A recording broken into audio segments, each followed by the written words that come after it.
Yo, kali ini aku akan membawakan sebuah film berjudul Hear Me yang dirilis pada tahun 2009. Film yang bercerita tentang kisah cinta manis antara gadis tunarungu dengan pemuda pengantar nasi kotak. Hanya saja keterbatasan mereka membuat mereka minder satu sama lain untuk mengutarakan perasaan cinta mereka masing-masing. Film ini dibintangi oleh aktor Ivy Chen sebagai Yang Yang, Eddie Peng sebagai Tianko, dan Michelle Chen sebagai Xiao Peng. Oh iya, Michelle Chen ini merupakan aktor dari film You Are the Apple of My Eyes yang berperan sebagai Xin Chiai. Mari kita saksikan Hear Me by Chasing Movie.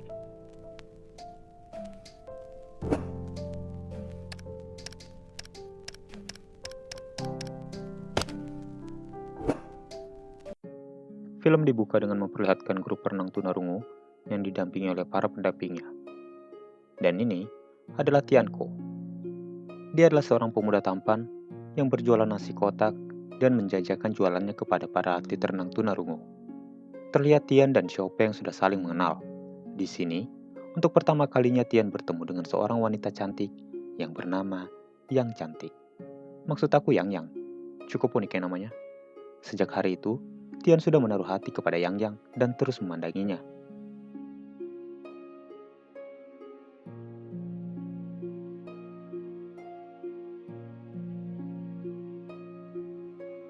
Namun tiba-tiba, saat sedang mengendarai sepeda motor, Yang tiba-tiba terjatuh karena menghindari anak-anak BMX.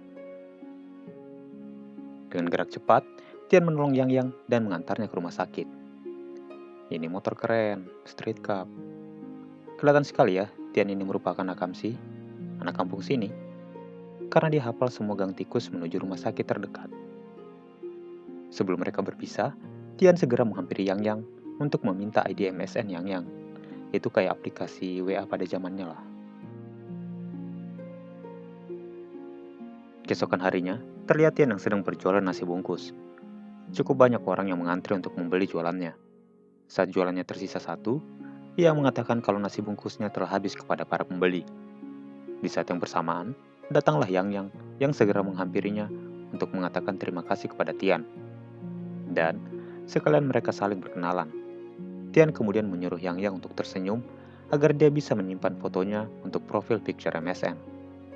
Nasi bungkus yang tersisa satu tadi sengaja ia sisakan agar bisa diberikan kepada Yang. Namun, saat Yang bermaksud untuk membayarnya, Tian menolak dan menawarkan solusi lain. Ia bermaksud mengajak Yang untuk pergi ke bioskop. Namun, jadwal kerja Yang cukup padat, membuat ia menolak tawaran Tian.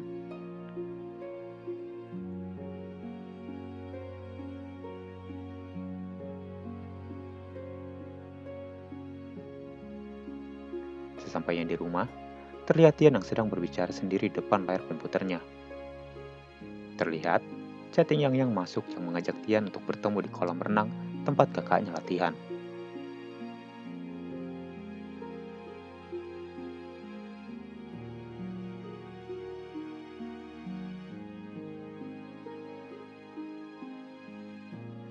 Melihat Xiao Peng yang mampu membaca gerak bibir sang pelatih, membuat Tian bertanya kepada Yang, apakah kakaknya dapat membaca gerak bibir? Namun, Yang menjelaskan bahwa kakaknya hanya dapat membaca ekspresi orang lain, sehingga ia tahu apa yang mereka maksud. Yang juga menjelaskan pada Tian kalau alasan dia bekerja agar Xiao Peng dapat fokus dengan latihannya saja.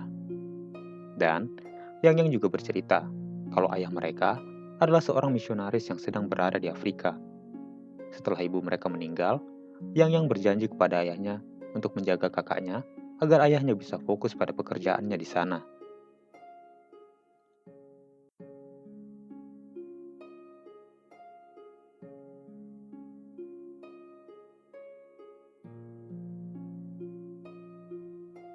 Esoknya, nampak Tian yang sedang sibuk memasakkan sup tulang untuk Yang.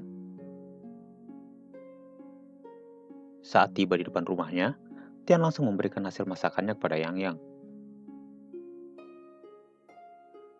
Namun sekali lagi, Yang merasa tidak enak pada Tian dan bermaksud untuk membayar nasi bungkus yang telah diberikan Tian kepadanya. Namun Tian menolak tawaran tersebut. Saat memasuki rumah Yang, Tian melihat ada banyak penghargaan yang diterima oleh Xiao Peng, kakak dari Yang. Dengan bangga, Yang menunjukkan semua koleksi penghargaan kakaknya. Saat sedang asik berbicara, tiba-tiba Yang bergegas untuk berangkat kerja. Terlihat Tian yang sedang melihat-lihat ragam kesenian di pinggir jalan kota. Dan di sana, dia bertemu dengan wanita yang berpakaian silver, yang menyerupai patung yang hanya bergerak saat diberikan koin. Dan yap, wanita itu adalah yang berprofesi sebagai pegiat kesenian manusia silver.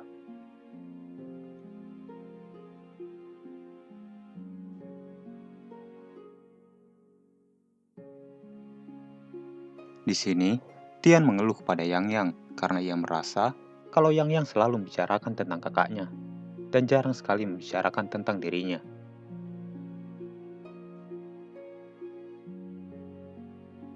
Adegan kemudian berpindah ke rumah Yang memperlihatkan Chopin yang baru saja pulang dari latihan renangnya.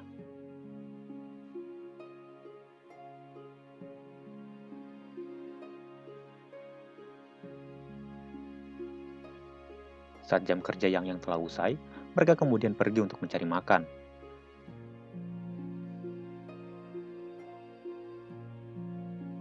Di saat yang sama, terlihat rumah Yang mengeluarkan asap hitam, dan di sana ada Chopin yang sedang tertidur dan tidak menyadari adanya hal ini.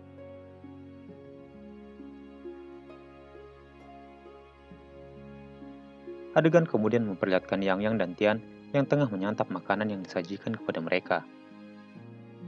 Tian kemudian bertanya kepada Yang, bagaimana jika tidak ada yang memberikan ia uang pada hari itu? Apa yang akan ia lakukan?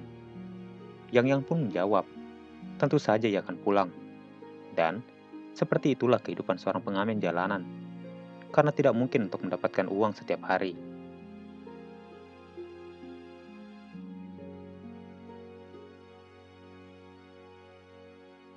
Saat Yang akan membayar tagihan makanan mereka dengan uang receh, Tian langsung mengeluarkan uang untuk membayar tagihan makanan mereka.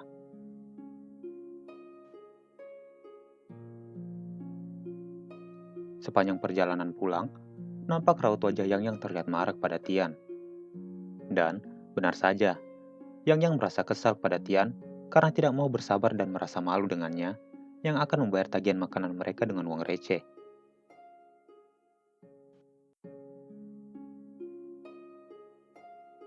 Merasa marah, Yang pun pergi meninggalkan Tian seorang diri.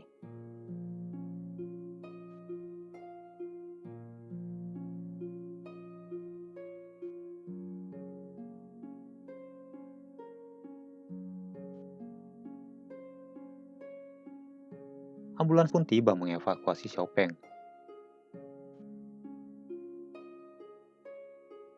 Terlihat, Yang segera berlari ke rumah sakit dan menghampiri kakaknya yang tengah terbaring lemas. Yang meminta maaf kepada kakaknya dan menyalahkan dirinya atas apa yang telah terjadi kepada kakaknya.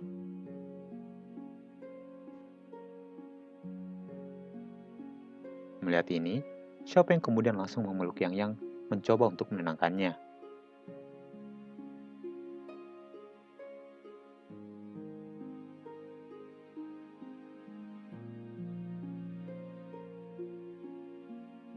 Keesokan harinya, terlihat Yang mengantarkan makanan untuk kakaknya yang masih dirawat di rumah sakit. Di saat yang bersamaan, Yang melihat teman dari kakaknya yang juga merupakan atlet renang.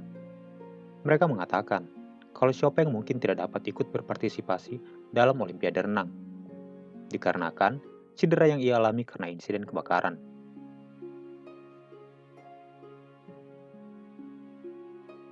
Mengetahui hal itu, membuat Yang khawatir dengan kondisi kakaknya.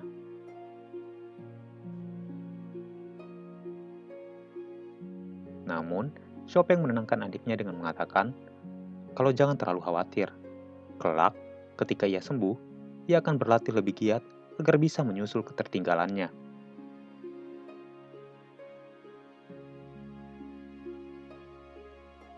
Adegan berpindah memperlihatkan Tian yang mencari Yang di kolam renang. Namun, ia tak kunjung menemuinya.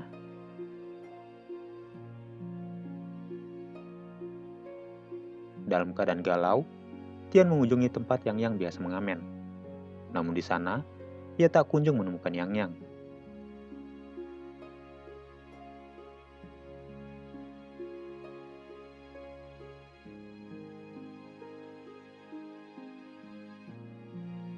Tian kemudian mendatangi warung yang pernah ia kunjungi bersama Yang Yang. Dan saat akan makan, Tian mendengarkan obrolan pemilik warung yang mengatakan tentang Yang Yang, yang berkata, percuma saja cantik kalau dia bisu. Dalam keadaan marah, Tian langsung mengatakan kalau dia tidak bisu, tapi dia tunarungu. Dan nama wanita yang kalian bicarakan itu adalah Yang Yang. Tian pun langsung membayar makanannya dengan uang receh, seperti yang akan dilakukan oleh Yang Yang saat mereka makan di situ.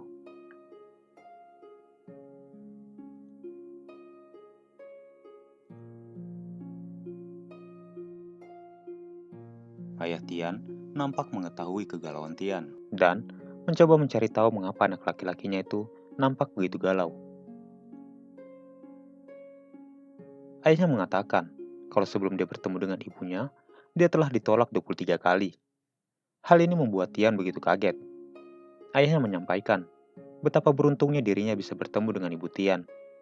Meskipun dia wanita yang berisik dan menyebalkan, tapi dialah wanita yang telah mengurus mereka. Dan ayahnya mengatakan bahwa meskipun ibu Tian nampak begitu tegas, namun dia sangat penyayang. Walaupun mulutnya seperti pisau, namun ia wanita yang berhati tahu.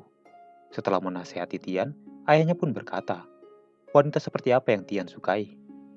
Dan kalau bisa, ajaklah dia ke rumah agar mereka bisa bertemu. Dengan raut wajah sedih, Tian mengatakan kepada ayahnya, apakah boleh ia memacari seorang gadis yang bisu? Sontak hal tersebut membuat ayahnya kaget. Ayahnya pun mendiskusikan hal ini dengan ibu Tian. Ibunya bertanya kepada ayah, siapa wanita yang telah membuat putranya begitu galau? Apakah dia wanita yang kurus atau wanita yang gemuk?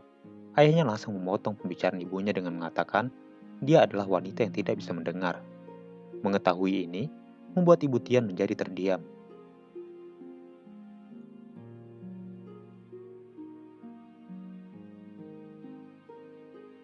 Keesokan harinya, saat tengah mempersiapkan pesanan makanan yang cukup banyak, dengan nada yang lembut, ibu memanggil Tian untuk mengantarkan pesanan makanan kepada pelanggan.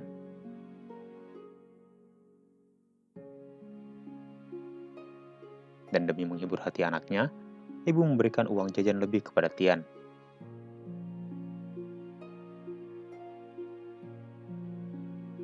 Dengan kondisi hati yang masih galau, Tian mengantarkan pesanan makanan.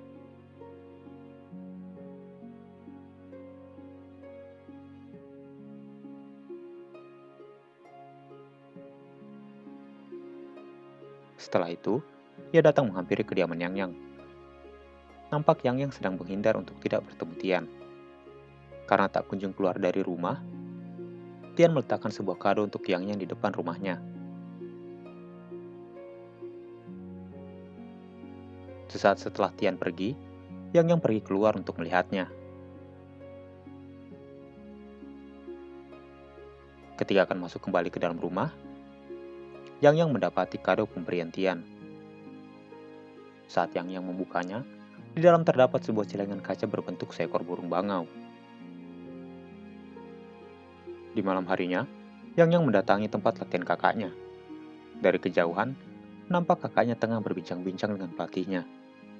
Ketika Yang Yang menghampiri kakaknya, dalam keadaan sedang marah, kakaknya melemparkan kacamata renangnya.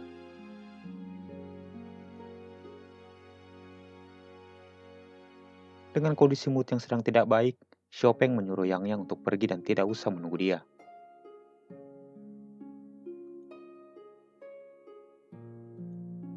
Dalam kondisi hati yang sedih, Yang Yang bergegas pergi kembali ke rumah.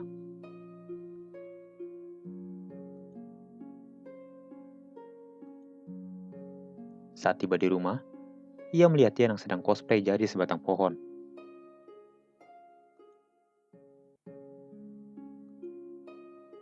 Dengan kondisi mood yang sedang tidak baik, Yang Yang kemudian mengusir Tian pergi.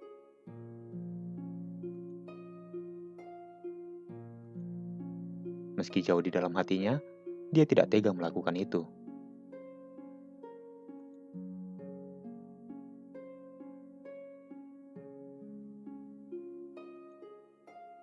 Yang Yang begitu kaget melihat kakaknya pulang dalam keadaan mabuk. Yang Yang khawatir, karena takut ini akan mempengaruhi performa kakaknya dalam latihannya.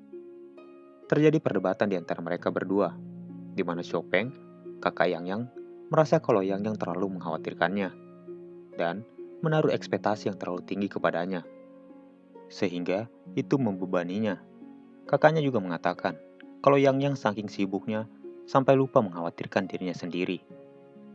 Kakaknya juga mengatakan cedera yang ia alami mempengaruhi performa latihannya, sehingga ia tidak dapat berpartisipasi dalam turnamen renang yang diadakan di tahun ini. Dengan semua kerja keras yang dilakukan oleh adiknya, Chopin merasa telah gagal dan hanya menjadi beban untuk adiknya. Hal itu membuat dirinya merasa malu untuk berhadapan dengan Yang.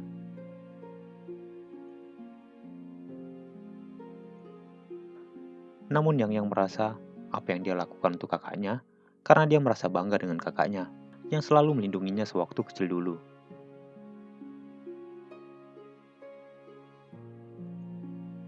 Dan mengatakan kepada kakaknya kalau dia bukanlah beban baginya. Yang juga berkata, kalau kelak jika ia diberi kesempatan untuk reinkarnasi, bersediakah Chopin untuk sekali lagi menjadi kakaknya? Ini scene paling sedih sih menurutku.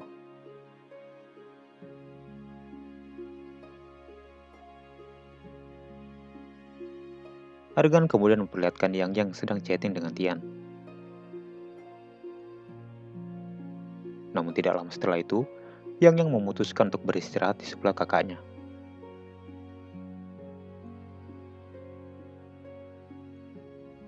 Di lain tempat, nampak Tian yang terus membayangkan wajah Yang dan ingin menciumnya. Namun lamunannya buyar saat foto Yang menghilang dari layar komputernya.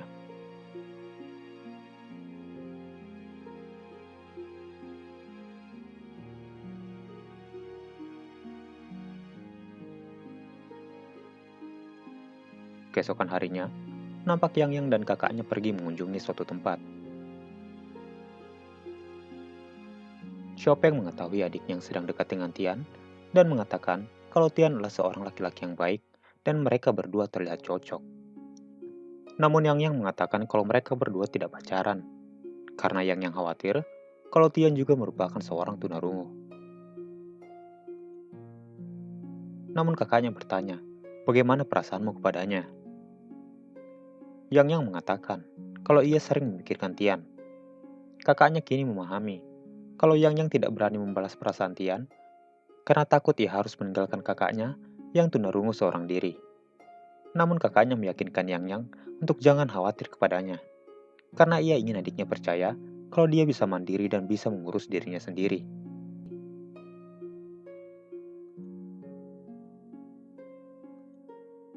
Maka dari itu, kakaknya ingin ia berjanji untuk jangan melepaskan Tian, karena Chopin sendiri tidak pernah menyerah untuk berenang.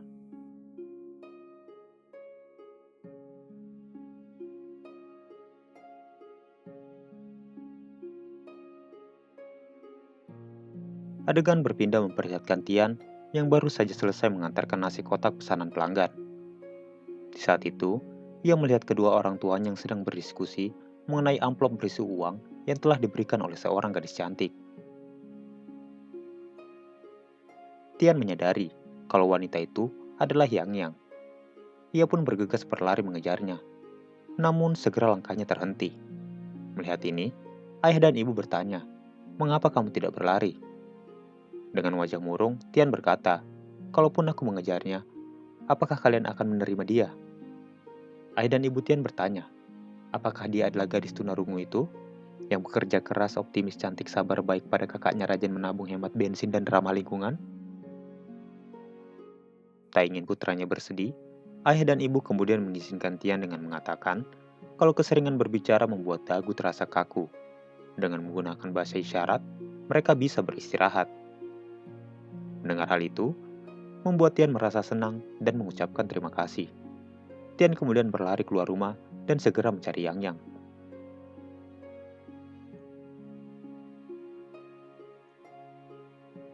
Meskipun motorku mogok, aku akan berlari mengejar cintaku, Yang.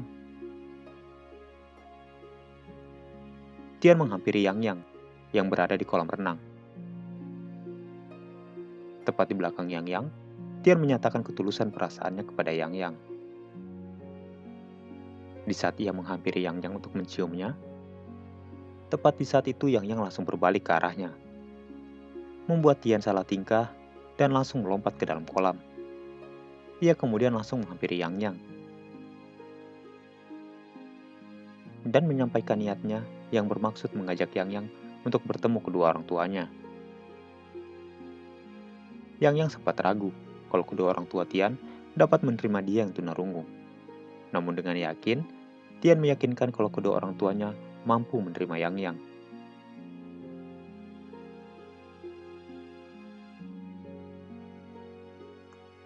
Keesokan harinya, Tian mengajak Yang untuk memperkenalkannya kepada kedua orang tuanya.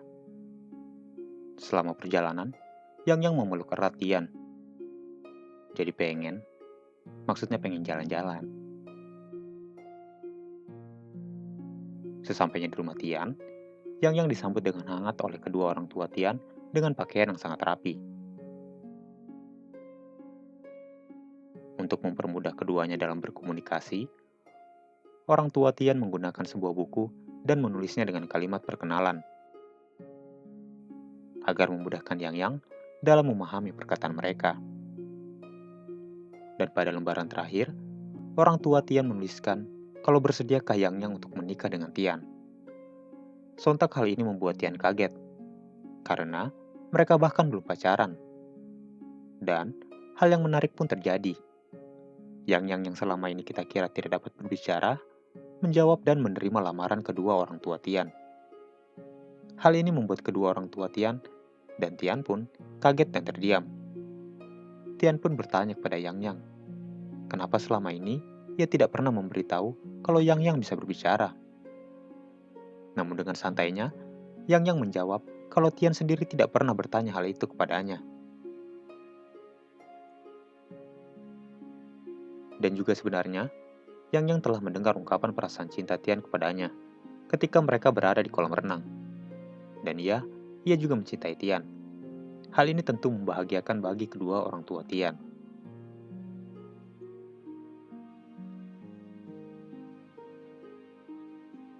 Adegan berpindah memperlihatkan Tian yang berada di rumah Yang. Yang pun bertanya, mengapa Tian pandai dalam menggunakan bahasa isyarat. Tian pun menjawab, ketika ia kuliah, ia bertemu dengan dosen bahasa isyarat dan menanyakan apakah ia tertarik untuk belajar bahasa isyarat.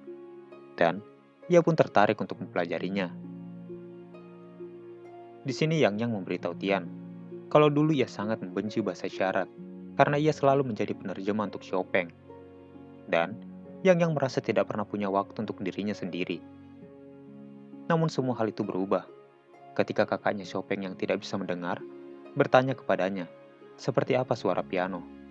Sontak hal itu membuat Yang menangis dan membuatnya ingin belajar bahasa isyarat dan ingin selalu bisa menerjemahkan semua suara untuk kakaknya.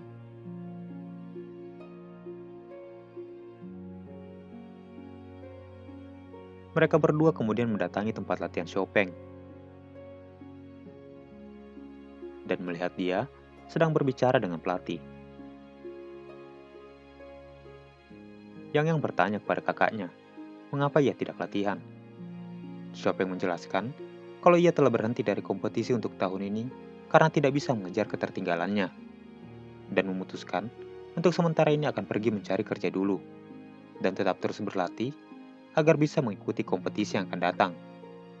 Melihat itu, Tian mendukung penuh keputusan Chopin.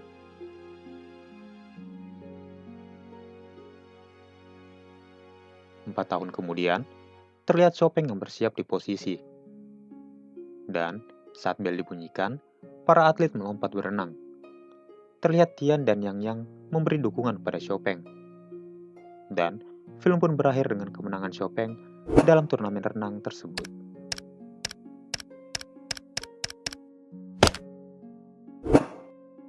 Pendapatku pribadi, film ini sangat bagus dan sangat menghibur, dengan memberikan perspektif berbeda, di mana kedua tokoh yang saling mengira keduanya tunarungu, menjelaskan dan memahami perasaan masing-masing dengan menggunakan bahasa isyarat. Memahami tanpa banyak mendengarkan adalah kalimat yang terlintas dalam benakku saat menyaksikan film ini.